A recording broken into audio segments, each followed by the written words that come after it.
Goku vs Saitama. Qui est le plus fort? C'est simple, hein. Je tourne pas autour du pot. Qui est le plus fort entre les deux personnages? Et je sens que cette vidéo va être sujet à beaucoup de critiques, tellement le thème il est clivant. En plus, et plus les jours y passent, et plus les débats ils sont intenses sur les réseaux, et notamment sur Twitter, où là-bas c'est le zbeul total. Ça invective les gens, ça insulte, c'est n'importe quoi.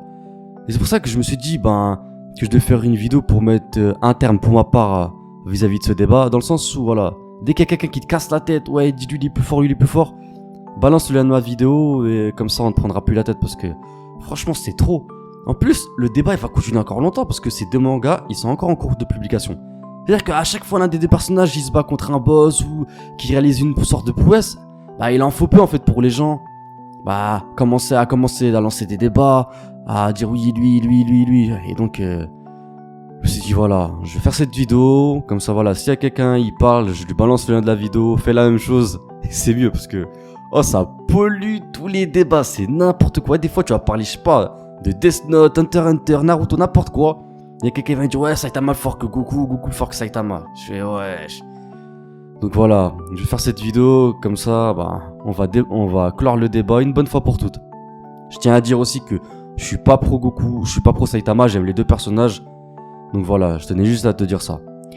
Et si ce débat il passionne autant de gens, je commence à comprendre pourquoi. C'est parce qu'en fait, en disant qui est le plus fort des deux, indirectement, c'est très bien que ça veut dire, voilà, qui est le plus fort personnage de tout manga confondu en fait. Et ce titre-là, y a des gens qui veulent le donner à Goku par nostalgie, d'autres qui veulent donner à Saitama, par nouveauté. C'est générationnel, hein. Il y a des gens qui sont plus fans de Saitama que de Goku. Il y en a c'est l'inverse, donc voilà. En tout cas, je tiens à te dire que pour savoir qui est le plus fort, je te dis pas ça juste ça comme ça, genre en mode oui, il a plus de force. Non. C'est un peu plus complexe que ça, parce que ce qu'il faut comprendre, c'est que dans un combat, il y a beaucoup de critères qui à prendre en compte, mais ça je te l'apprends pas. En tout cas, moi, je vais te faire un condensé de toute l'analyse que j'ai pu faire concernant ces deux personnages, et je vais te dire à la fin qui est le plus fort des deux. Déjà, commençons par leur dévouement à l'entraînement. On a d'un côté Son Goku qui s'entraîne depuis plus de 20 ans avec plusieurs maîtres successifs, je peux te citer par exemple Kaio, Tortue Géniale, tu vois. Et d'un autre côté, on a un chômeur qui a seulement fait 100 pompes, 100 abdos et 10 squats. Et il a aussi parcouru 10 km à pied, et en seulement 3 ans, il a réussi à devenir le plus puissant personnage du manga One Punch Man. Et donc, si je me basais seulement sur ça, je te dirais que la question elle est vite répondue. Mais bon, c'est un peu plus complexe que ça, et donc je dirais que c'est pas parce que Goku il est en perpétuelle évolution que ça veut dire que Saitama il est plus faible pour autant. Parce que c'est vrai, il y en a beaucoup qui disent que Saitama il stagne en fait. En gros, que depuis son entraînement il a pas eu de futur power-up. Et que Goku au fur et à mesure du temps, il devient de plus en plus fort. Et que donc même si Saitama il est plus fort que Goku pour l'instant, Goku il finirait par le rattraper. Et je suis pas d'accord avec ça, parce que Saitama justement, il a pas besoin en fait de se surpasser en fait pour devenir plus fort. Il est fort, point barre. Ça veut dire qu'il y a personne qui l'a repoussé à ses retranchements. Et donc je me dis peut-être que s'il y a un personnage qui serait capable de le faire, peut-être que Saitama deviendrait beaucoup plus fort. Ou peut-être au contraire, qu'il y a une faille vis-à-vis de ce personnage-là, et qu'il a pas un mental à toute épreuve. Parce qu'on n'a jamais vu Saitama être à l'article de la mort. Peut-être qu'à ce moment-là, il va avoir peur, il va fuir, on sait pas. Alors que Goku, au contraire, c'est un personnage qui se surpasse et qui a pas peur de la mort. Et donc voilà, c'est vrai que c'est assez compliqué de savoir qui est le plus fort juste avec ces éléments-là en notre possession. Mais bon, t'inquiète pas, j'ai encore beaucoup d'éléments à te montrer et qui va te prouver certainement qui est le plus fort des deux. Après, pour être honnête avec vous, moi je me base simplement sur les faits et de ce qu'on a pu voir depuis le début du manga. On a d'un côté un personnage qui se surpasse mais qui a souvent été à l'article de la mort, et d'un autre côté un personnage qui a jamais connu la peur et qui s'est jamais retrouvé au sol. Donc concrètement, voilà, je pense que tu m'as compris, hein. En tout cas, voilà, si je me dis que les deux venaient à se battre, qui des deux personnages posséderait le plus de puissance? Et cette question, je te jure, elle me prend à la tête de ouf, parce que d'un côté t'as un personnage qui peut détruire des planètes, et d'un autre côté t'as un mec qui est capable de détruire une bonne partie de la planète Terre, tu vois, avec un simple coup de poing.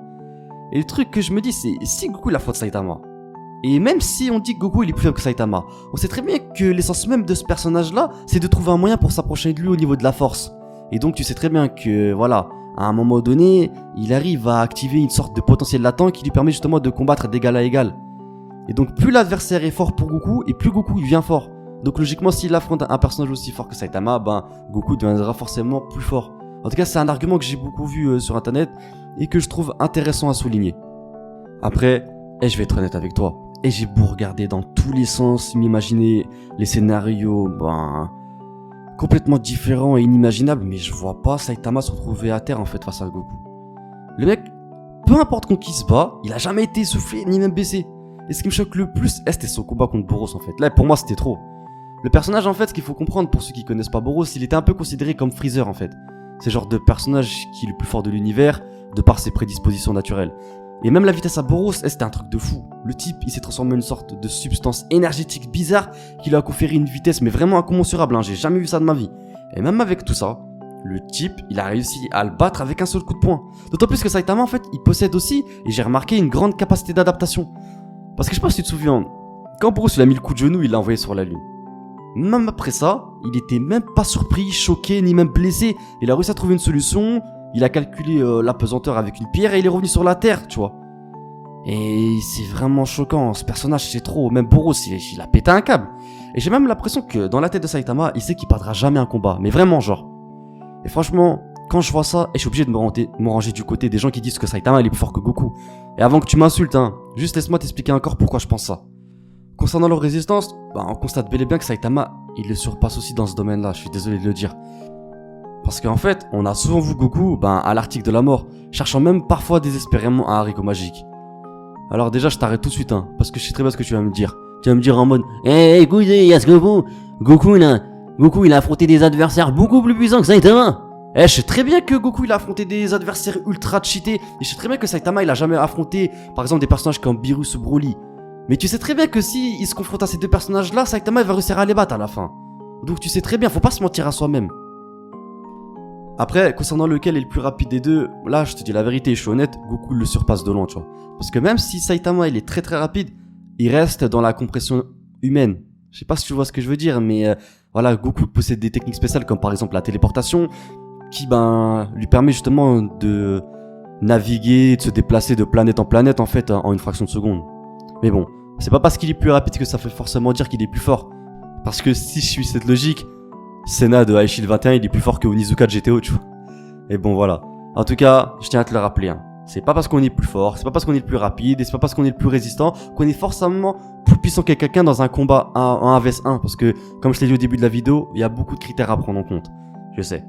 Et en plus, ça tombe bien parce que ça me fait une très bonne transition pour te parler justement des arguments des pro-Goku qui expliquent justement que Goku il perdrait pas face à Saitama dans le sens où il a les arts martiaux et il a aussi le ultra instinct. Et bon, même là, désolé, je suis obligé de contrecarrer cet argument. Parce qu'on a bien vu Saitama affronter des experts en arts martiaux comme par exemple Boros et bien d'autres.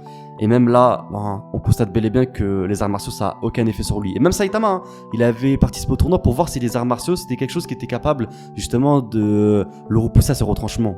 Et même là, finalement on constate que ça change rien du tout à l'histoire.